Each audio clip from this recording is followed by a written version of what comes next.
الحمد لله رب العالمين، والصلاة والسلام على رسول الله وعلى آله وأصحابه أجمعين. أما بعد، السلام عليكم ورحمة الله وبركاته. ثم أما بعد، موضوعنا maanta xamaankiisu waxa weeyaan ربنا لا تزغ قلوبنا بعد إذ هديتنا. ربنا لا تزغ قلوبنا بعد إذ هديتنا وهب لنا من لدنك رحمة إنك أنت الوهاب. نسكا قرآنiga ayaan u doortay inuu noqdo mawduuca caawa. wuxuuna ku saabsan yahay qalbiga bani aadamka. qalbiga bani aadamka ayuu ku saabsan yahay. sida u socon doonaana waxaa weeyaan insha allah 4 qodob. qodobka hore waxaa weeyaan ahamiyadiisa, qalbiga bani aadamka ahamiyada uu leeyahay iyo miisada uu ka leeyahay xubnaha kale. ka labaadna waxaa weeyaan axwaashiisa. ka saddexaad waxaa weeyaan jirooyinkiisa iyo asbaabaha jirooyinka u keena. ka saddexaadna waxaa weeyaan dawadiisa. kolka aan leeyahay waxaan ka hadlayaa qalbiga bani aadamka. qalbiguna waa wadnaha, kole waa la garanaya. uguma hadlaayo xubin ahaan iyo jismi ahaan, laakiin macno ahaan ayaan uga hadlayaa.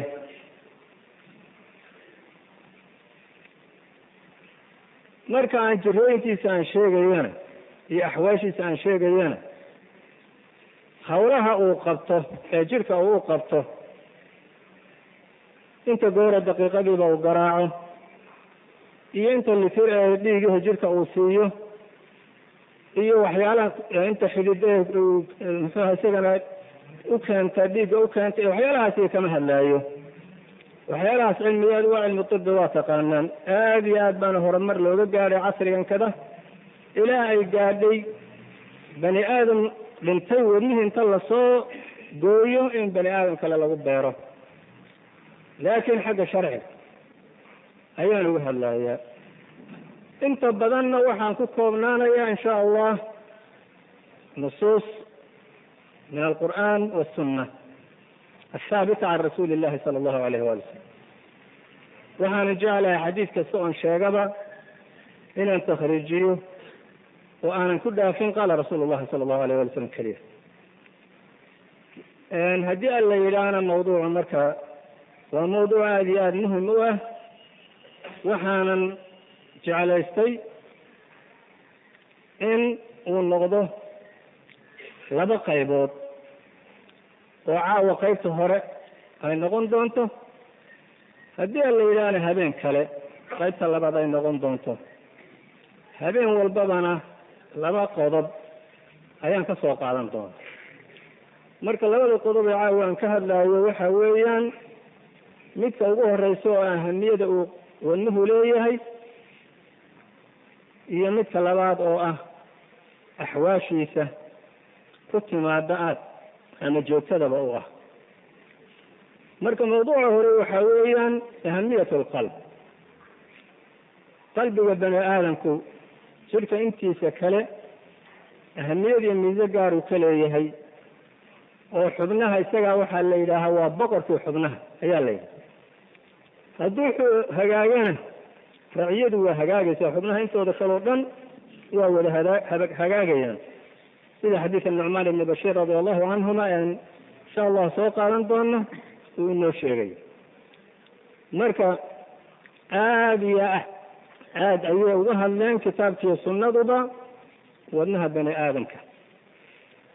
nusuustaas marka kitaabka iyo sunnada ah ee tusinaysa ahamiyada uu leeyahay qalbigu ayaan hadda halkan kusoo qaadanaya. naska ugu horeysa waxaa weeyaan qawluhu tacaala ina fii dalika ladikraa liman kana lahu qalbun aw alqa samca wahuwa shahiid.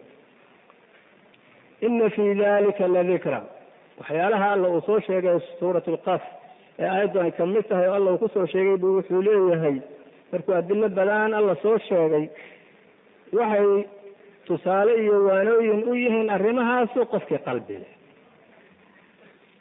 qalbile bay u yihiin ee dhegaysta weliba hadalkana dhegaysta qalbi xaadire ku dhegaysta. marka waxaa jira dad qalbi leh iyo dadaan qalbi lahayn. qof una wadnaha xubin ahaan ugu oolinina ma jiro, nin walbaba waa ku jiraayo laabtiisa xubinkaas isagu waa ku yaala. laakiin kolku alla leeyahay u kala qaadaya dadkii qaar quluub leh iyo qaar aan quluub lahayn, dhan kaloo alla subxaana watacaala ka fiirinaya oo xubin ahaan waxba uma qiimeynayo, ee wuxuu u qiimeynaya sharci ahaan ayuu alla u qiimeynaya. marka qofkii qalbi lihi qofkaas weeyaan qofka alle ka faa'iidaysanaya ee adilada kitaabka iyo sunnada qaadanaya ee diinta alla qaadanaya ku dhaqmaya. xadiidka kale oo aayaddaas iyada ah xidhiir la leh waxa weeyaan qowluhu sala allahu alayhi waalihi wasalam ina allaha laa yanduru ilaa suwarikum wa amwaalikum walakin yanduru ilaa quluubikum wa acmaalikum. ina allaha laa yanduru ilaa suwarikum wa amwaalikum. lafdi waa sidaas, riwaayadu saasay leedahay. alla ma fiirinayo suurooyinkiina yani jismigiina, quruxdiina iyo dherarkiina iyo gaabnidiina iyo foolxumadiina iyo buuridiina iyo caatanimadiina iyo xoogdiina iyo tabaryaridiina iyo jidhka ah waxba alla ma fiirinayo. walakin yanduru ilaa quluubikum wa acmaalikum. wuxuuse fiirinayaa qalbigiina iyo camalkiina u fiirinaya. yani alla wuxuu idinku qiimeynaya oo alle agtiisa aada qiimo ku yeelanaysaan ama aydaan ku qiimo ku yeelanaynin, alle u dhowaanaysaan ama alle aad ka fogaanaysaan xagga qalbiga iyo xagga camalka. laakiin maal iyo tabar jismi taas alle subxaana watacaala agtiisa qiimo kuma leh. lafdi kalena wuxuu leeyahay in allaha laa yanduru ilaa ajsaamikum walaa ilaa suwarikum. alla ma fiirinayo jidhkiina iyo suuradiina, alla ma fiirinayo. tii horena waxay maalkiina iyo suuradiina alla ma fiirinayo. marka macnuhu waxaa weeyaan waxyaa xagga maadiyaadka alla idinkama qiimeynayo, xagga macnawiyaadka ayuu idinka qiimeynaya. xadiidkaasi waa xadiid saxiixa oo waxaa wariyey muslim iyo ibn maajah ayaa wariyey. naska saddexaad waxaa weeyaan can abi cinabata radia allahu canh ana nabiya sala allahu alayhi waalihi wasalama qaal ina lilahi tacaala aaniyata min ahli alard waaniyatu quluubikum waaniyatu rabbikum quluubu cibaadihi الصaalixiin waaxabuha alyanuha waaraquha. rawahu طabaraani bisanadin صaxiix. xadiidka macnihiisuna waxaa weeyaan wuxuu leeyahay nebigu sala allahu alayhi waali wasalam alla dhulka wuxuu ku leeyahay weelal. inagu weelal baan leenaha aan ku isticmaalno oo waxyaalahan u baahannaha aan ku shubanno aan ugu isticmaalno ama aan ku dhiganno. allana subxaanahu watacaala wuxuu leeyahay weelal uu wax ku shubto oo xikmadiisa iyo culumtiisa iyo iimaankiisa iyo waxyaalahaas uu ku rito oo u aamina buu leeyahay. weelasha alle uu leeyahayna waa addoommaha saalixiinta ah, mu'miniinta adqiyada ah quluubtooda weeyaan. quluubtaas saalixiintuna alla waa kala jecel yahay, alla way u kala dhow yihiin. qalbiba qalbi uu ka jilicsan yahay ee raxmad uu ka raxmad badan yahay, ka raqiiqsan yahay ayuu alla ugu jecel yahay. marka addoomihiisa saalixiinta ah buu leeyahy. addoommaha saalixiinta aan ahayn qulubtooda marka aaniya lilahi subxaanahu watacaala maaha waa aaniyatu shaytaan. weelal shaytaan iyo waxaa marka jira iyo weelal rabbi subxaanahu watacaala. weelal shaytaan oo isagu wax uu ku beero, xumaha uu ku beero oo uu wax ku rito oo xiriir uu kala yeesho bani aadamka, iyo weelal rabbi oo rabbi subxaana watacaala raxmadiisa iyo wanaagiisa uu ku rido oo ku beero baa kala jira. naska saddex afraad waxa weeyaan can النعمان بن بشير رضي الله عنهما أن رسول الله صلى الله عليه وآله وسلم قال في حديث طويل: ألا وإن في الجسد مضغة إذا صلحت صلح الجسد كله وإذا فسدت فسد الجسد كله ألا وهي القلب. حديث معنيه سنويهي نبي صلى الله عليه وآله وسلم خطبة جمعديد ومنبر كجيدي أيها النعمان بن بشير رضي الله عنه سوى أمير مقالة الحمص اللي إلهي سوريا كتها لأمير كأه أيو كخطبي مركز وحولي حديث النبي صلى الله عليه وسلم خطبة دحديد كوريي سوى النبي صلى الله عليه وسلم حديث وخطبة دحديد وغشيغي أيو وحولي جيرك وحا كجرة بوسن عدهلق وير وهدي هاجاكتنا جيرك انتي سكالو دون ودا هاجاجيو hadday xumaatana jirka intiisa kaloo dhan wada xumaanaya. xubnaha oo dhan marka waxay ku xiran yihiin hadday wanaagsanaanayaan iyo hadday xumaanayaanba qalbigay ku xiran yihiin. qalbigu hadduu hagaago xubnaha kale oo dhan waa hagaagaya.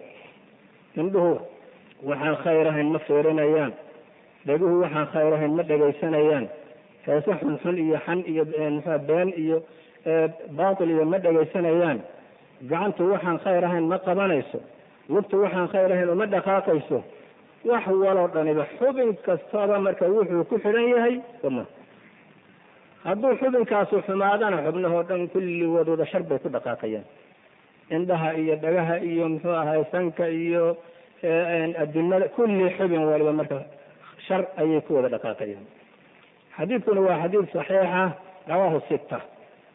6 kitaab كتب الأحاديث والضرون اللي له الأمهات الست لما أنت دواوريا مركب حديث صحيحة وولي بهارك أغسر الرياء مركب حديث تاسوح إن تسنة سيدي عيد عن قبل لو نبي أو تسنة سي إن حبنها أن أنت أدى ذلك عافمات قوضي النظافة دي وناجنته أن كد ذلك أنت بالله كاد إلى القلب جنة hagaajintiisa iyo xumaha ka saaridiisa iyo wanaag muxuu ahaayey kusufayntiisa iyo tirtiridiisa aan had iyo goor maalin kastaba wejiga waa dhaqnaayo, timaha waa shanlaynaayo, muxuu ahaay wasakda waa ka qobaysanaayo, kabaha kale ku tahay waa tirtiraayo, dharkeenaan hagaajinaayo.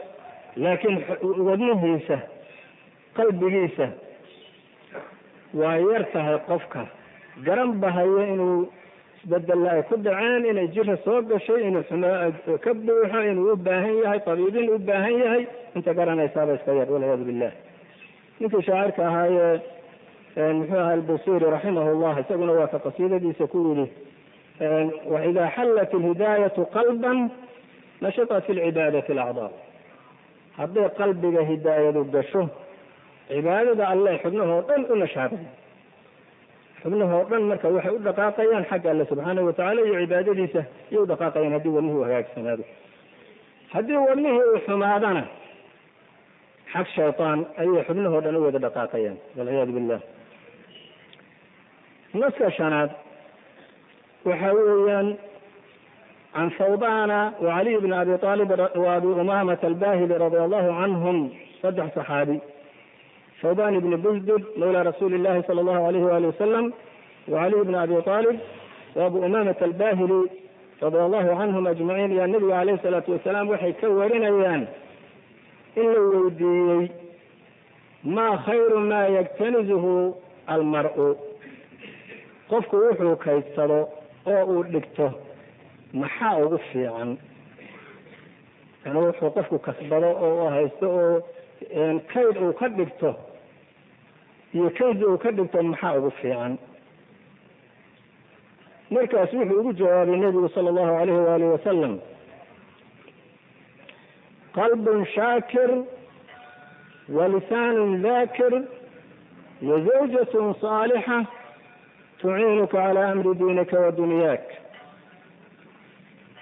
saddexdaasaa ugu fiican wuxuu qof kasbado oo kaydsado oo haysto: qalbi shukri badan oo nicmada alle subxaanahu watacaala ku shukriya, iyo carab daakir ah oo kaflada iyo waxyaalaha baatilka laga ilaaliyo, وذكر الله سبحانه وتعالى لو بديه قرآن أقرس نبي كصلي تسبيح تحميد وحيالها لو بديه إيه هوين صالحات أو أهل الخير أو متقيات أو الدين تهذا كل قنته وصلاة يصوم كي يطاع ربي قد يطاع نكيد بجدته وقفت نكيد كعاوسة رما حق الدين تيسا أي حق الدنيا ديسا معاشدي سنة كل لسه أو هواجسه وبيلك أدي بي وحيالها أن تخسارن وقفت خسارة حق دقالها أن كجلنا كعريا منن حق الدين تيسي عبادة دي سنة كعاوسة وكبر الخلطة سبح لا سأغفشي عن وحوقف كسبده أو كيتسده هيسته حديث كذا هو حديث صحيح هو حوري البيهقي والترمذي وابن ماجه أيها وريي وعبد الرزاق وانا حديث صحيح صححه الشيخ الألباني في صحيح الجامع الصغير. نسك اللي حالوها ويان النبي صلى الله عليه وآله وسلم ضد أماني أهل اليمن بوحوا كأماني قلب الجلاء وحنا يقول سنة وفود أو إيمان جرت النبي صلى الله عليه وسلم سنة 9 قالت الهجرة يا وحى لو يقالنا سنة العام الوفود عام الوفود بل لو يقالنا وفود العرب إلى جميع الأقطار وقتل النبي صلى الله عليه وآله وسلم مرك أهل اليمن مرك إيمانيين يسوس عدن بالنبي صلى الله عليه وآله وسلم وسيب برارجية مرك سوحه أتاكم أهل اليمن هم أرق أفئدة وأليان قلوبا الإيمان يماني والحكمة يمانية والفخر والخيلاء في أصحاب الإبل والسكينة والوقار في أهل الغنم. أهل اليمن بائدين وضدك ضدك أدق الجلعسا أرق أفئدة وأليان قلوبا فؤادي قلبنا وأسلم معنا فقائي اللين وأسلم معنا وقلب جلعسين وفؤاد جلعسين مركز هدنا قضايش سيف ليهن بكل شيء مركز وحوليه هي كبر إيه قلب أضيق إيه فان وحالة ذاتك جيلة نقضة قلب الجليع يدقنان وحالة ذاتك أرق نقضة إن شاء الله سيدنا شيء هذا وشيء قدونا إن شاء الله هذين كدمدان شيء قدونا وحيالها ذاتك قلب الجليع أوكينا أما قلب أضيق أوكينا waxaa kamid ah maciishadiisa iyo waxyaalahu ka shaqaysay oo ku dhex jiro ayaa kamid ah marka dadku xaq kolka loo fiiriyo waxyaalaha maciishadooda ka kasbadaan ay ku dhex jiraan beeraley iyo xoolo dhaqato iyo baabuur wada iyo mekaaniik iyo waxyaalahaas iyo waxa uu ku dhex jiraa qalbigiisa uu saameyn buu ku yeelanaya ama mid xun ha ahaato ama mid fiican ha ahaato markaas saas uu leeyahay nabiga sallallahu alayhi wa sallam kibir iyo faan iyo muxuu ahaa isla weynaan waxa leh dadka geela dhaqada xadiis kalena wuxuu ku sii daraa riwaayo kale ku dartaa geela iyo fardaha dad kale dadkaas muxuu qilad al-akbad iyo muxuu ahay qilad al-qulub iyo leh muxuu ahay fan iyo kibir leh dadka ariga dhaqdaana waxa weeyaan waa dad qalbi jilicsan oo qalbigoodu naxariis badan yihiin wa fi lafdhin hum ad'afu quluba wa araqu af'idah الفقه يماني والحكمة يمانية حديث كاسنا وحا وري الشيخان والترمذي البخاري ومسلم الترمذي أيه وري وحديث صحيح. نسكة الضباب عن أبي هريرة رضي الله عنه أن رسول الله صلى الله عليه وآله وسلم قال يدخل الجنة أقوام أفئدتهم مثل أفئدة الطير رواه مسلم. jannada waxaa geli doona dad oo qalbiga shimbiraha oo kale leh dad qalbiga shimbiraha oo kale leh ayaa jannada geli doona qalbiga shimbiraha oo kale leeyihiin الإمام النووي رضي الله عنه وحوليه لبا معنى أيو أقبله معنى وحاويان قلب جلع shimbiraha waxaa lagu tilmaamaa inay qalbi jilicsan yihiin macnaha kalena waxaa weeye inay yihiin mutawakiliin cala allah inay alla mutawakiliin ku yihiin oo alla tala saartaan oo risqigooda ayna isku hawlinin oo yawman biyawm ay risqigooda u kasbadaan sida xadiis kalaba xadiis Umar ibn Khattab radiyallahu anhu nabi alayhi salatu wasalam taa ugu tilmaamay shimbiraha ee ku dhihi jiray law annakum tawakkaltum cala allah haqqa tawakkulih warazaqakum kama yarzuqu at-tayr taqdu khimasan wa taruhu bitana. marka macnuhu wuxuu noqonayaa dad qalbi wanaagsan oo sida shimbiraha u qalbi wanaagsan oo qulubtooda sida qulubta shimbiraha ay u jilicsan tahay ama tawakulkoodu uu sax u yahay sida shimbiraha oo kale ayaa jannada geli doona qalbi jileecaasay ku geli doonaan. ma aanu dhihin nabigu sala allahu alay wasalam dad salaad badan oo soom badan oo kidaba baa geli doona, ma aanu dhihine dad qalbi fiican ayaa geli doona oo qalbi fiicnadoodaas uun ku geli doona. naska sideedaad waxa weeyaan qawluhu tacaala yawma laa yanfacu maalun walaa banuun ila man ata allaha biqalbin saliim. maal iyo dad wiilal fara badan iyo xoolo fara badan midna u waxtari maayaan, iyo tol fara badan iyo qaraabo fara badan. lan tanfacakum arxaamukum walaa awlaadukum yawma alqiyaamati yafsilu baynakum waa ka alla aayad kalena ku yidhi.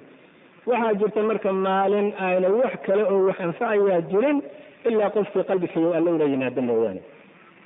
qalbi fayow oo xumo ka fayow qofka alla ula yimaado. qofkan qalbigiisa weligii aanu wadnuhu xanuunin oo wadnuhu aanu istaagin oo baa jannada geli doona ma aha, oo maalinta wax u tari doona. marka waxaa weeye qofka qalbigiisa uu nadiifka yahay, ka fayow yahay xiqdi iyo xasad iyo cadaawad muslimiinta iyo waxyaalahaas xumaha oo dhan uu nadiif ka yahay, oo wanaag khashyo rabbi alla ka cabsi iyo muslimiinta wala jacaylkooda iyo khayr la jacaylkooda iyo nasiixo iyo waxaas mooyaane wax kaleba aanu ku jirin qofkiila mooyaane qof kale wax kale wuxu taraya maalinta ma jiro. marka alla subxaanahu watacaala maalinta qiyaamaha agtiisa waxaa wax taraya waa qalbiga saliimka ee fayow ee qalbiga jiran. qofkii la yimaada wax kasta oo kale uu la yimaadaba waxaa weeye waxba uma tarayo. naska sagaalaad waxa weeyaan naskaas kula macno ahoo alla subxaanahu watacaala nebi ambiyadiisa kamid ah ayuu wuxuu ku ammaanay inuu qalbi saliima leeyahay. wa ibraahim alayhi salaatu wasalaam wa ibraahima id jaa rabbahu biqalbin saliim. ibraahim markuu rabbi ula yimid qalbi fayow. qalbi fayow buu marka ibraahim la yimid. qalbiga ibraahim oo kale baa marka wax anfacaya oo maalinta qiyaamaha wax taraya. waxyaalaha ibraahim uu ku kasbaday qalbigiisa inuu saliim noqdana iyo muxuu ah wax lamidana insha allah waa sheegi doonaa habeenka dambe haddii alla yidhaah. intaasoo dhan ba marka waxaa inooga muuqata inuu alla subxaanahu watacaala iyo nebigu sala allahu alayhi waalihi wasalam qulubta wanaagsan, qalbiga wanaagsan ay si aada ay uga hadleen oo ay dadka ugu gubaabiyeen ama u ammaaneen dad kale qalbigaas saliimka ale. naska tobnaad markaysa waa ka duwan, intaas ka duwan oo dadka qalbiga xun leh eedaynaya. waxaana weeyaan qawluhu tacaala fawaylun lilqaasiyati quluubuhum min dikri illah ulaa'ika fii dalaalin mubiin. hoog iyo halaag ayaa u sugnaaday dadka qalbiga qallalan leh, dadka qalbiga ingegan ee qalbiga xun leh hoog bay leeyihiin maalinta qiyaamaha ah. ulaa'ika fii dalaalin mubiin. kuwaasi waxay ku jiraan baadinimo cad bay ku jiraan. marka dadka qalbiga fiican leh siduu alla u ammaanay buu aayadantada wuxuu ugu caayayaa oo u hadidaya dadka qalbiga xun leh. naska 11 waxa weeyaan qawluhu tacaala midaan cunwaanka ka dhiganay rabbanaa laa tuzigh quluubana bacda id hadaytana wahab lanaa min ladunka raxmatan inaka anta alwahaab. aayaddaas sidaan macnaheeda u fahamno waxay ku xidhan tahay muxuu ahaye aayadaha ka horeeya. alla subxaanahu watacaala fii awali suurati ali cimraan ayuu qur-aanka wuxuu u kala qaaday muxkam iyo mutashaabih. muxkam iyo mutashaabih. muxkam waxaa weeyaan midka macnihiisu waadix uu yahay oo qof kasta oo luqada uu kusoo degay carabiga garanayaaba uu fahmaayo. mid mutashaabiha oo macnihiisa gumuud ku jiro baa isaguna marka jira. markaasuu alla subxaanahu watacaala kaa mutashaabiha ah inay dadku laba mawqif ka kala qaadanayaan buu sheegay. qaarna uu ku sheegay inay qulubtoodu jiran tahay oo fitnaysan tahay, dadna uu ku sheegay inay ahlu cilmi yihiin, ahlu cilmi ay yihiin. marka kuwa waa jaahiluun qalbi xun leh, kuwana waa ahlu cilmi qalbi fiican leh. marka labadii qolaba wuu sheegay mawqifkooda ووحي له الله سبحانه وتعالى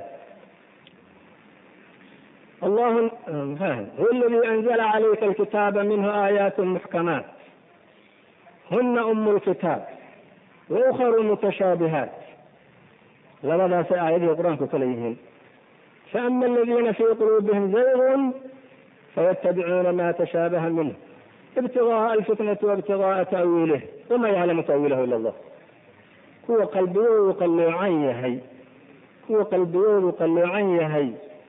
waxay raacayaan oy gurguranayaan oy tatabucayaan alfaada mutashaabihada ah ee macnahooda alla mooyaane wax kaloo garanaya aanu jirin tan maxaa loola jeedaa tan maxaa loola jeeda waxaan la fahmayninba sidii ninka la dhihi jiray sabiiq ibni cusman atamiimi ee cumar radiallahu canhu waqtigiisii arrintaas oo kale dadka ku wereeriyey ee waxyaalaha mutashaabihaadka intuu masaajidka iska taago dadka way weydiin jiray ee cumarna markuu ogaada uu garaacay dadkana uu ka nahiyo in lala fadhiisto lala sheekaysto ilaa uu tooba keenay marka dadka qalbigoodu qalluucan yahay qalbiga xun leh aayadaha macnahooda alla uu keligii uu fahmaayo alluna uu yaqaano ee bani aadamku ayna fahmi karaynin kuwaasay tatabucayaan aayadaha camaliga ahee waadixa ah bay iska indhatirayaan waa dadka marka noocii kale waraasikuuna fi lcilm الراسخون في العلم يعني الثابتون في العلم كوا علمي كحد الدايستي علمي ضؤوله علمي كسوانه والراسخون في يقولون آمنا به كل أنا وورث مني كتبت ألا وياك كل من عند ربنا لما أنت ربك يحقق سكوى يمد كان معنى سفهمني كان نفهم ولا حق ويانا ووضح مني كل من عند ربنا وما يذكر إلا أولو الألباب مو أنا قاطع إلا ذاتك عقلي ولا مو ذاتك عقلي ولا وأنا قاطع مركب كوا ذاتك عقلي ولا كي جرى أين جرى إن الرب قداية كي جرى أن كعمل فلا كل جرى ولا رمية كل في مركز سيدع إيمانك ولي ما أدام بهذا المركز دعاء سنة ودها يان ربنا لا تزغ قلوبنا بعد إذ هديتنا وهب لنا من لدنك رحمة إنك أنت الوهاب الله قلبي وجهه قلوعين sidii kuwii hore oo alla subxaana watacaala u eedeeyey qalbigooda u qalloocana alla hoo qalloocinin intaana hanuunisay dabadeed allo qalbiga u haleexinin oo xaqah ka leexinin wahab lanaa min ladunka raxma inaka anta alwahaab xaggaada naxariis weyn naga sii adigu waxaa tahay midka deeqda badan saasay dhahayaan buu yidhi alla subxaana watacala marka waa ammaan uu ku ammaanay wuxuu ku ammaanayaa inay alla ka baryaan inuu qalbigooda u toosnaado oo qalbigooda alla aanu ka qalloocinin marka waa ahlu cilmi kale oo kale maanu ku soo sheegin alla subxaanahu watacaala laba arrimood buu ku ammaanay qur-aanka inay dhammaantii wada rumeeyaan muxkamkiisa iyo mutashaabihiisaba iyo inay rabbi ka baryaan inuu qalbi fiican siiyo qalbigooda aanu ka qalloocinin marka ducada waa in la badiyo oo muxuu ahayey sidii nabiga alay sala aan gaari doonay inuu ducada aada u badin jiray arrintaa iyadaa ducadeeda badin jiray ila isagaa muxuu ahayey سيد أهل العلم بويه عليه الصلاة والسلام وإن دعاء آد الله بتصد وآد الله يتضرر إنه قلبه يكوها وجد وقلبه يكوها وجد آخر هذا بيدونك هذا وقوة توصنا هذا نسك كوية بناد حاورنا يا أبو هريرة يا ابن عمر رضي الله عنهما عن رسول الله صلى الله عليه وآله وسلم إنه كد عيسان جري والرب وكبر جري إنه له اللهم إني أعوذ بك من قلب لا يخشع ودعاء لا يسمع ونفس لا تشبع وعلم لا ينفع أعوذ بك من هذه الأربع فاسده جري قال له ونوحا كام ينقلي قلبي أن خشوع لهين أقلسا إيا دعاء لو يغضلين إيا نفعا درقينين هقرون المال كان كدرقينين إيا علما واحترينين علما واحترينين وعرفوا وحكا كشو شيء وقف أثر تاسان الله كان ينقلي بدون جري النبي صلى الله عليه وآله وسلم حديث أنا وحي وريه الترمذي والنسائي يا أبو داود وابن ماجه هي أحمد شنطة الأسكوي لها رواه الخمسة هي والحاكم شنطة هي حاكم أي وريه ولا حديث صحيحة صححه الشيخ الألباني في صحيح الجامع الصغير وصحيح الترغيب والترهيب وحديث صحيح مركز النبي صلى الله عليه وآله وسلم أي الرب كم ينزل عليه قلبه خشوع لهين النسك الذي يطرناد وحاول عن زيد بن أرقم رضي الله عنه حديثه للمجهي أن النبي صلى الله عليه وآله وسلم كان يقول اللهم إني أعوذ بك من علم لا ينفع ومن قلب لا يخشع ومن نفس لا تشبع ومن دعوة لا يستجاب لها. رواه مسلم وأحمد والنسائي وعبد بن حميد، وهو حديث صحيح. النسك الصبحي أثر يتبناد عن أبي هريرة رضي الله عنه أن النبي صلى الله عليه وآله وسلم قال التقوى ها هنا، التقوى ها هنا، في حديث الدحدي حديث صحيحة أيوب جزء كمية ويان الله كعبس الله هالكم، الله كعبس الله هالكم، الله كعبس الله هالكم، يعني قلبي الله كعبس وقلبي الله حبناها ما waxay suurowda qofku inuu soom badan yahay oo salaad badan yahay oo quraan aqris badan yahay oo xaj badan yahay sanadna aanu xajka iyo umrada iyo aan ka baaqanin oo muxuu hadana qalbigiisa u galgalad yahay. marka waxa weeyaan wuxuu nabiga sallallahu alayhi wasallam ka cabsigu ma aha xubnaha ma aha waxa weeye halkan ku jira qofkii marka halkan u hawaasan tahay oo taqwa Allah ay ku amran tahay xubnuhuna waa ku amraanay laakiin haddii halkan ay maran tahay حلها الدقائق وقيم الملك. التقوى ها هنا، التقوى ها هنا، التقوى ها هنا، ويشير إلى صدره الشريف صلى الله عليه وآله وسلم 3 مرات. رواه مسلم والترمذي. النسخة شريعة ابن وحوي عن حارثة بن وهب الخزاعي رضي الله عنه أن النبي صلى الله عليه وآله وسلم قال: ألا أخبركم بأهل الجنة؟ كل ضعيف متضعف لو أقسم على الله لا بره. ألا أخبركم بأهل النار؟ كل عتل جواب مستكبر. متفق عليه. النبي صلى الله عليه وآله وسلم حديثا كذا أو صحيحة والبخاري ومسلم بأيوريا بوحو كالسوعية أهل الجنة أهل النار. إذا حديث يسعد أنه كالسوعدونه ما إذن كلا شيء أهل الجنة وأهل النار كبوليه ما إذن شيء أهل الجنة يذنكويه وقف كسوء ضعيف يعني ضعيف القلب ما ضعيف الجسم ضعيف القلب أو مسالم أو ضدكو أين أؤابيون من المسكين استمروا ويانا وحبت جرانا إنن لكن وهو ضد جرانا ويا عاقل لكن ضمروا وحيالها في يسكدي دوه وقلبي ونفسا له هدو الله كبارته سبحانه وتعالى والله إنه حسسان نطنيا هدو له خلاص الله سبحانه وتعالى وقدرنا يسده كبارته وفهم والله سبحانه وتعالى وقدر يا رنته وخلاف في سؤال النعيم سبحانه وتعالى قفرت واحد جرى الله خلاف في سؤال النعيم وها وسواها مي قال لك هلئه هو وحي كهن لما تعالى وقدر بيني أدونك يقول فلان هذا كلام سيدا إلى قلب جبنا سلم وديا أهل النار كأننا لما إليش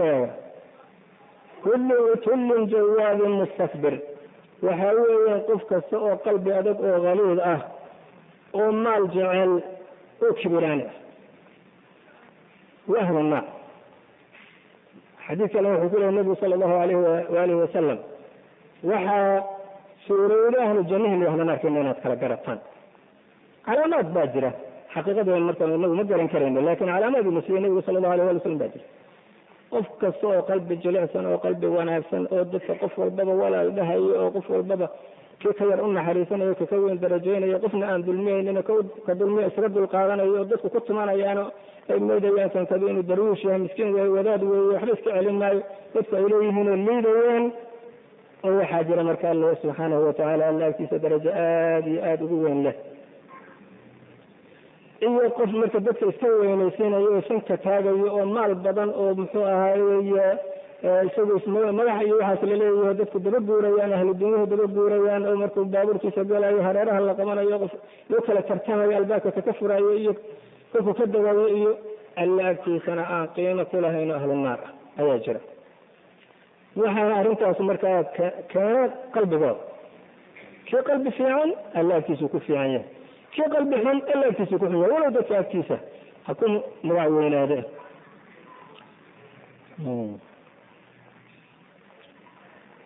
نسك لحية تبناد عن عياض بن حمار رضي الله عنه أن رسول الله صلى الله عليه وآله وسلم قال أهل الجنة 3 ذو سلطان مقسط موفق ورجل رحيم رقيق القلب لكل ذي قربى ومسلم وعفيف متعفف ذو عيال. رواه مسلم. عابد حديث وري وحل إلى عياض بن حمار المجاشعي رضي الله عنه. dadka qaarkood baa marka kutubaha qaarkood iyo markay qorayaan iyagu ku ibn Jamaaz iyo ibn Hammad iyo waxa soo jeedaan laakiin ibn Himar wuxuu leeyahay nabiga sallallahu alayhi wasallam ahlu jannah waa saddex nin waa ahlu jannah bal qof walba saddexda inaad mid ka soo galayso iyo in kale sidii labadii hore min ahlu jannah waa min ahlu naarka waa qof walba aad isugu miisaamayso bal armaadkan kamid tahay min ay rajaynayso bal saddexdana dhagaysta ahlu jannaha ya nabiga sallallahu alayhi wasallam uga marakacayo in ahlu janna yihiin.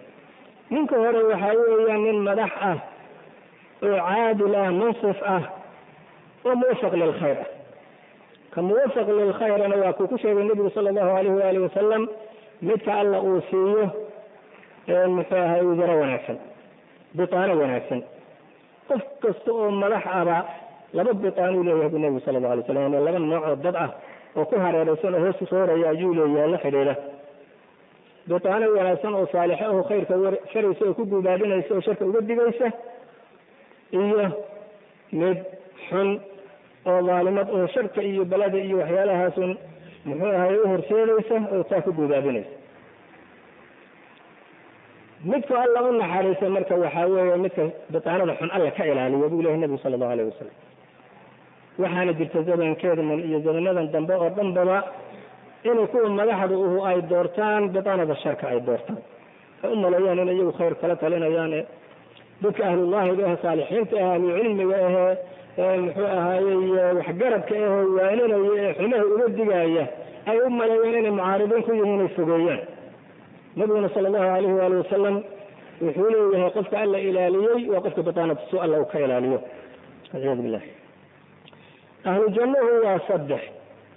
ka hore waxaa weeyaan qof sultaan ah yani madaxnimo leh ama amiir ha lagu sheego ama wasiir ha lagu sheego ama madaxweyne ha lagu sheego oo caadil ah oo alla khayrka waafajiyey iyo qof naxariis badan oo qalbi jilicsan oo qaraabadiisa iyo muslimiinta oo dhan u wada naxariiso oo wada qalbi jilicsan likulli dhi qurba wa muslim qaraabadiisa oo dhan iyo muslimiinta oo dhan isugu mid yihiin qof kastoo arko muslim ha arkaba u naxariisanayo oo wuxuu ku dhaama la qabanayo sameyn iyo qof maxay faqiir ah oo ciyaal iyo xaaslow ah oo haddana mutacafif ah baryada iska ilaalinaya xaaraanta iska ilaalinaya wixii saa yaryar uun isku celceshanayo ilmihiisa ku korsanaya oo ku qanacsan oo marka dadkan aan gacanta hoos horsanaynin tuugo iyo xaraam iyo laaluush iyo waxyaalahaasna aan ku kacaynin rabbigiisa aaminaya. saddexdan nin ayaa ahlu khayr ahlu janna bilah nabi sallallahu alayhi wasallam. qof madaxa oo caadil ah oo khayrka alla waafajiyey qof qalbi jilicsan oo muslimiinta oo dhan u wada naxariisa gaar ahaan qaraabadiisana ugu sida naxariista iyo qof danyar ah oo ciyaal leh xaas iyo caruur iyo leh oo cafiif oo dhowrsoon oo is-ilaaliya. قصة تدبي تبناد وقدم بيه حوى عن جابر وابن مسعود رضي الله عنهما أن النبي صلى الله عليه وآله وسلم قال ألا أخبركم بمن تحرم عليه النار ألا أخبركم بمن تحرم عليه النار غدا كل هين لين قريب سهل. رواه أبو يعلى عن جابر والترمذي والطبراني وأحمد وابن حبان عن ابن مسعود رضي الله عنه وهو حديث صحيح. وفي النبي صلى الله عليه وسلم إيش قفك أي النار تحاران كتها أي سبي النار أين أركين من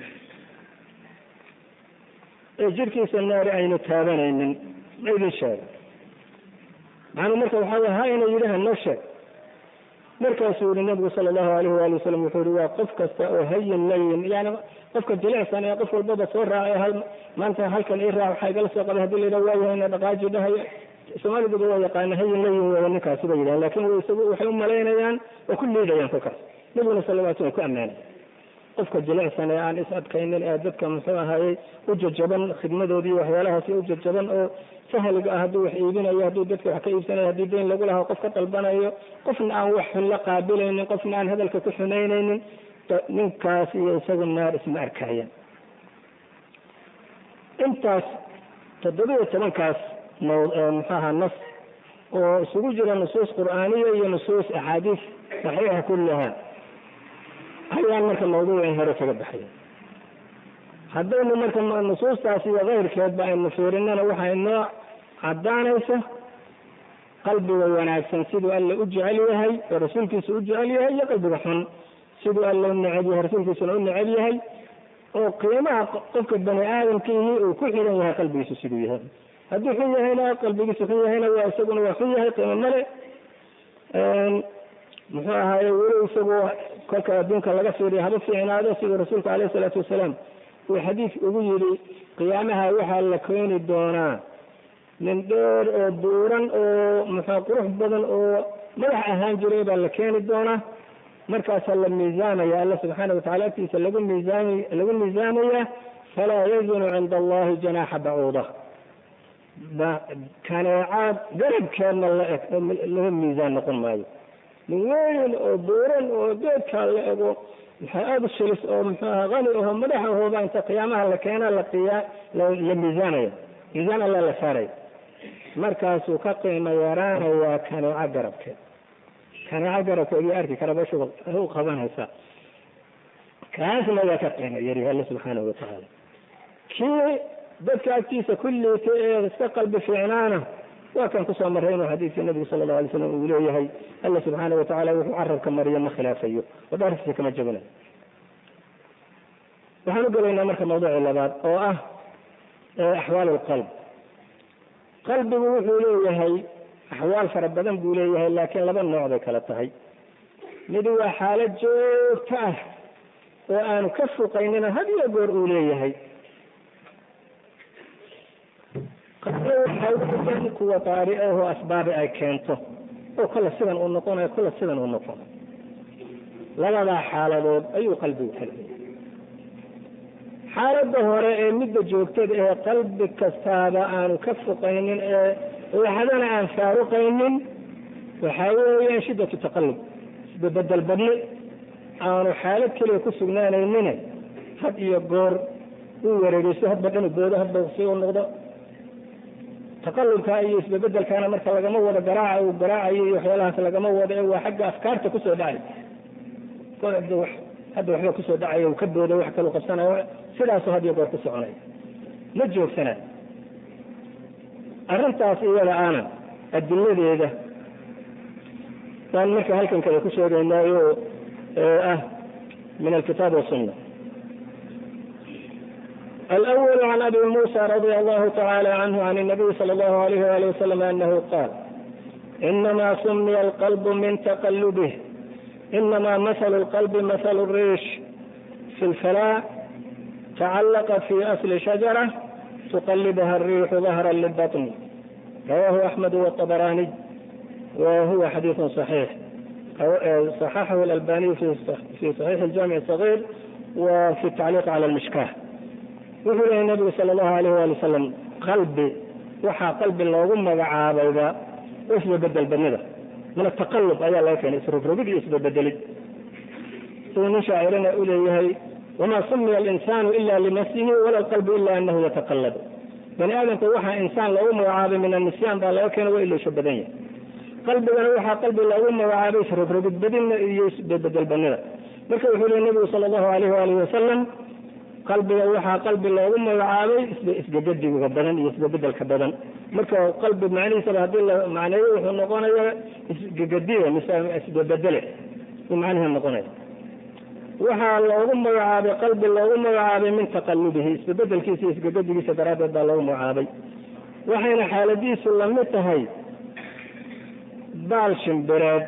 baal shimbireed oo meel bannaan oo geeda lahayn yaalla oo geed intuu qabsaday dabayshu ay warsinayso mid istaagaya kaasuu kaluu lamid yahay qalbi. baal shimbireed oo meel bannaan ahoo aan geeda iyo wax muxuu ahaye dugsiyo dabaysha ka celiya aan lahayn oo laan geed kamida qabsaday oo dabaysha saa u warfinayso taasuu la mid yahay. xadiid kalena wuxuu yidhaahaa dheri karkaraya oo aada meel heerka ugu dambeeye karkiisa uu joogo sidiisa uu si bededelayo si ka daran buu qalbigu si bededela. marka qalbigu xaalad keliya isku taagi maayo, waa in marka qofku uu la socdo qalbigiisa siday salafkeenu saalixa ay yeeli jireen oo marka muxuu ahay hadba heerka uu marayo waa inuu la socdo. qalbiga waxaa qalbi loogu magacaabay isgabadi badnigiisa wuxuu la mid yahay riishad meel bannaan ah oon geeda lahayn ku taalla ee joogta oo qabsatay geed qabsatay oo dabaysha ay rogrogayso oo kolle dhankan ugadayso kolle dhankan ugadayso ayuu la mid yahay. xadiidka labaad canhu can abi muusa ashcari radi allahu anhu xadiidkii hore weriyaasna werinayo wuxuu leeyahay mahalu lqalbi mahalu riisha tuqallibuha ariixu bifalaah. qalbigu wuxuu la mid yahay riishad meel bannaan ay dabaysha ku gadayso. waan xadiidkii hore oo lafdi kale leh. kana waxaa weriyey ibn maaja iyo cabd ibn xumayd waruyani wa albagawi maxamed albagawi fi sharxi sunna, waana xadiid saxiix. xadiidka saddexaad can jaabir radi allahu canhu wa shihaabin aljarmiy wa anas radi allahu canhu, saddex saxaaba ridwan ullahi calayhim baa waxay werinayaan nebigu sala allahu alayhi waalihi wasalam uu dhihi jiray yaa muqaliba alquluubi habbit qalbii calaa diinik. anas ibn malik radi allahu canhu khaadimu rasuuli illahi sala allahu alayh waali wasalam oo 10 sannadood uu madiino joogayba laazimayay ee safar iyo xadarba muxuu khaadimkiisa ahaa adeegihiisa ahaa yaa waxaa la weydiiyey maxaa ugu badnaa ducadii nabiga sala allahu alayh waali wasalam, wuxuu ku ducaysa maxaa ugu badnaan jiray. markaasuu yidhi tanaa ugu badnayd yaa muqaliba alquluubi habbit quluubana calaa diinik. ducadii ugu badan taas ah. umu salamana sidaas oo kale iyaduna leedahay oo nabiga alayh salatu slam ducadiisa maxaa ugu badnaaba iyana la weydiiyey, markaasa waxay tii waxaa ugu badnaa inuu ku ducayso yaa muqalib alquluubi habbit qalbii calaa diinik, taasa ugu badnayd. markaas weliba waxay kusii daraysaa waan weydiiye marka waxaan idhi muxuu ahayd ducadaasaad badinaysaa maxaa kuugu wacan. markaasu wuxuu yii qalbiga bani aadamku wuxuu ku jiraa bayna isbacayni min asaabic araxmaan in shaaa aqaamahu wain shaaa azaawa. marka nabiga calayhi salaatu wasalaam ducooyinkiisiibay kamid ahayd weliba ugu badnayd inuu alle ka magangeli jiray, allaha qalbiga rogroga uu ka magangeli jiray inuu qalbigiisa uu weydiisan jiray inuu qalbigiisa diinta ku sugo. anas ibn malik radi allahu canhu isagu waliba wuxuu dhihi jiray mar kaloo la weydiiyey maxaa ugu badnaa ducadii nabiga sala allahu alayh waali wasalam, wuxuu dhihi jiray waxaa ugu badnaa allahuma rabbana aatina fi dunya xasanatan wafi laakhirati xasanatan waqina cadaab annaar. marka labadaasaa ugu badnayd ducadii nabiga sala allahu alay wasalam oo umu salama iyo anas ay sheegeen. rabbiyow wanaag nagu sii aakhiriya adduunkaba. aakhiriya adduun baa dadkay u hagaagaan marka wax ka halaabay ma jiro. aakhiriya adduunka hagaagoodana marka muxuu ku xiran yahay qalbiga wanaagiisa. marka labada xadiis waa isla socdaa. allaha qalbiga rogrogo qalbigayga diintaada ku sug ayuu dhihi jiray nabigu sala allahu alayh waali wasalam. saxaabi kale isagana nawaas ibnu samcaan la yidhaahno sidoo kale isagana wariyey. marka saddexdaas shan weeyaan, shantaas saxaabada waxay wariyeen nabigu sala allahu alayh waali wasalam inuu arrintaa ku ducaysan jiray yaa muqalib alquluub habbit qalbii calaa diinik ama habbit quluubana calaa diinik. waana xadiid saxiixa bijamiici riwaayaatih. can ibni cumara radi allahu canhuma qaala kaana akharu aymaani الnabiyi sala allahu alayhi waalihi wasalam laa wamusarifi اlquluub. alla subxaanahu watacaala sifaat fara badan buu leeyahay. marka nabiga alayh salaatu wasalaam dhaartiisa waxaa ugu badnayd uu sifaatka alle kolkuu ku dhaaranayo inuu yidhaaho maya allaha qalbiga rogrogaan ku dhaartaye, allaha qalbiga gadiyaan ku dhaartaye, saasuu dhihi jiray. musarif alquluub riwaayo kalena muqallib alquluub waana isla macno.